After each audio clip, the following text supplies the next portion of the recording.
पंचलाइट कहानी का सारांश। पंचलाइट की कथावस्तु या सारांश। पंचलाइट रेणु जी की आंचलिक कहानी है।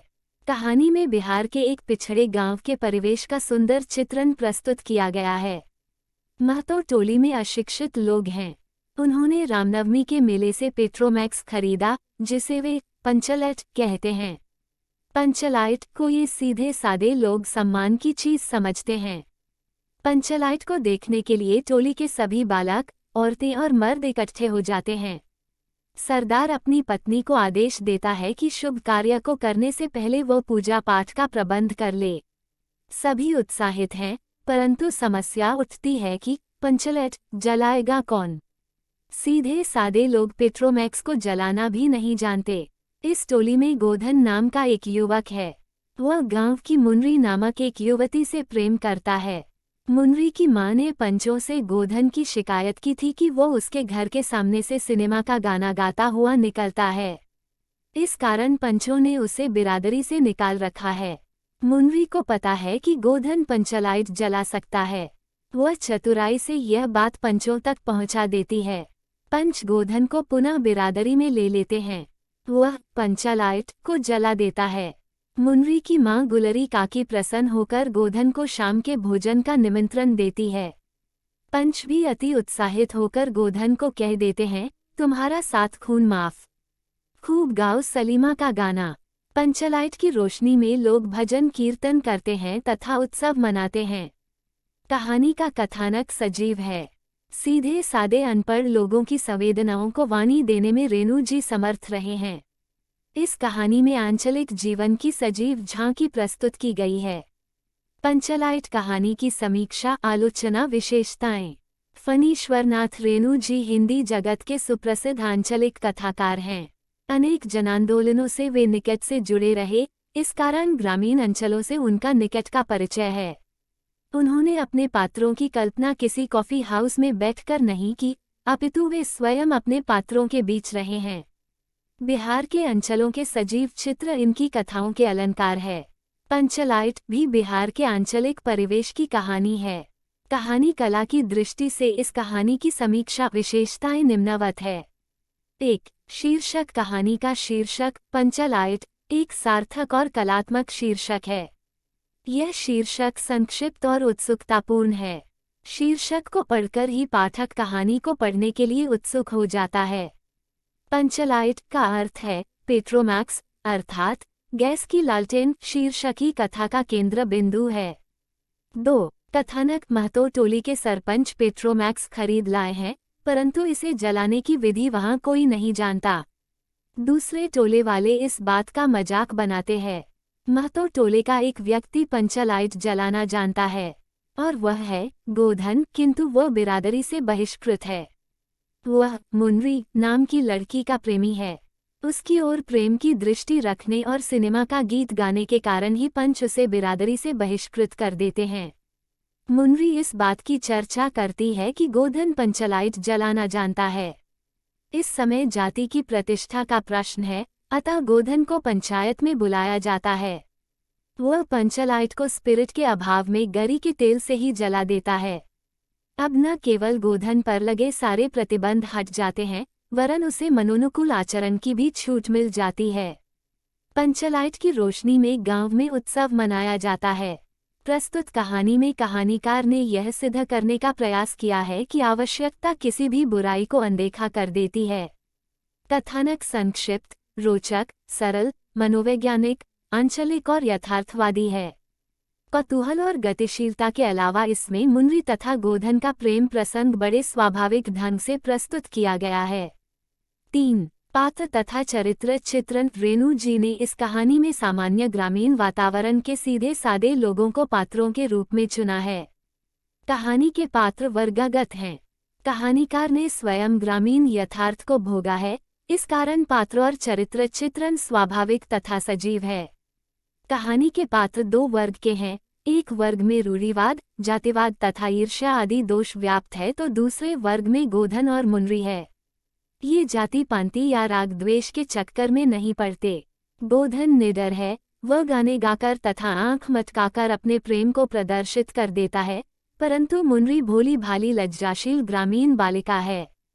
लेखक ने पात्रों का चयन बड़ी चतुराई से किया है। इस कहानी के सभी पात्र सजीव प्रतीत होते हैं। कहानी में ग्रामवासियों की मनोवृत्ति का परिचय बड़े जीवंत और यथार्थ रूप में प्रस्तुत किया गया है। ग्रामीण समूह के चरित्र को उभारने में लेखक को विशेष सहायता मिली है। प्रस्तुत कहानी के संवाद संक्षिप्त, सरल तथा रोचक है। ग्रामीण परिस्थितियों और वातावरण के अनुसार स्वाभाविक संवादों की रचना की गई है।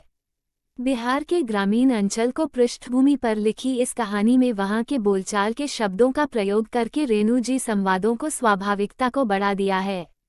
संवादों को स्वाभाविकता का एक उदाहरण देखिए। मुनरी ने चालाकी से अपनी सहेली कनेली के कान में बात डाल दी। कनेली ... चियो चिद चिन। कनेली मुस्कराकर रह गई। गोधन तो बंद है। मुनरी बोली तू कह तो सरदार से। गोधन जानता है पंचलेट जलाना। कनेली बोली कौन? गोधन जानता है जलाना। लेकिन ग्रामीणों का सीधापन भी संवादों में स्पष्ट झलकता है। यथा सरदार ने गोधन को बहुत प्यार से पास बुलाकर कहा, तुमने जाति की इज्जत रखी है। तुम्हारा साथ खून माफ खूब गाओ सलीमा का गाना। गुलरी काकी बोली आज रात में मेरे घर में खाना। गोधन 5 भाषा शैली फणीश्वरनाथ रेणु की भाषा की विशेषता उनके द्वारा किए गए ग्रामीण शब्दों के सटीक प्रयोग में है। उन्होंने अंग्रेजी के शब्दों का आंचलिक प्रयोग बहुत सुंदर रूप में प्रस्तुत किया है, जैसे पंचलेट, सलीमा आदि। ग्रामीण मुहावरों का प्रयोग भी सुंदर बन पड़ा है, जैसे धुरखेल करना, साथ खून माफ इत्यादि। इस कहानी में व्यंग्यात्मक शैली का प्रयोग है, साथ ही चित्रात्मक, रमणीय और कलात्मक शैली के द्वारा आंचलिक रंग भरते हुए कहानी की रचना की गई है। भाषा शैली का एक उदाहरण द्रष्टव्य है। सब किए कराए पर पानी फिर रहा था। सरदार, दीवान और छड़ीदार के मुंह में बोली नहीं। पंचों के चेहरे उतर गए थे। किसी ने दबी आवाज में कहा, कल कब्जे वाली चीज का नखरा बहुत बड़ा होता है। 6 देश काल और वातावरण फणीश्वरनाथ रेणु आंचलिक लेखक है। इन्होंने इस कहानी में बिहार के ग्रामीण जीवन का सजीव चित्रण किया है। पंचलाइट के माध्यम से ग्रामीण वातावरण का चित्रण करते हुए ग्रामवासियों के मनोविज्ञान, ईर्ष्या, अंधविश्वास और कुरीतियों का भी चित्रण हुआ है। पंचलाइट आने पर महतो टोली का गर्व, पंचलाइट की पूजा की तैयारी, जलाना न आने पर मान अपमान का प्रश्न आदि तथ्य ग्रामीण वातावरण को साकार कर देते हैं। ग्रामीणों में अशिक्षा, अंधविश्वास और मिथ्या प्रदर्शन की भावना है। निश्चय ही देशकाल और वातावरण के सजीव चित्रण का सतत प्रयास किया गया है, जैसे टोले भर के लोग जमा हो गए, औरत मर्द, बूढ़े बच्चे सभी काम काज छोड़कर दौड़ आए, चल रे चल, अपना पंचलेट आया है, पंचलेट। छड़ीदार अग्नू महतो रह रहकर लोगों को चेतावनी देने लगा, हाँ दूर से, जरा दूर से छू छा मत करो, ठेस न लगे। 7 उद्देश्य इस कहानी के द्वारा रेणु जी ने अप्रत्यक्ष रूप से ग्राम सुधार को कोशिश की है।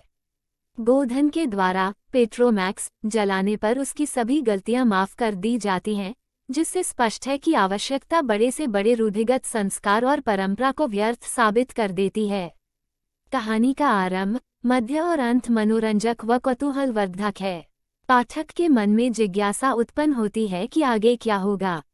रेणु जी की सभी कहानियां आंचलिक हैं, जिनमें निम्नवर्गीय ग्रामीणों के जीवन को साकार किया गया है। इनकी पंचलाइट कहानी भी कहानी कला के सभी पहलुओं पर खरी उतरती है। गोधन का चरित्र चित्रण। पंचलाइट फणीश्वरनाथ रेणु की एक आंचलिक कहानी है। यह कहानी ग्रामीण जीवन पर आधारित है। इसमें ग्रामवासियों की मनःस्थिति की वास्तविक झलक देखने को मिलती है। गोधन इस कहानी का एक मुख्य पात्र है, जिसे समाज के लोग बहिष्कृत कर देते हैं। गोधन के चरित्र की निम्नलिखित विशेषताएं हैं। 1. योग्य युवक। गोधन पंचलाइट कहानी का एक ऐसा पात्र है जो अशिक्षित होते हुए भी योग्य है।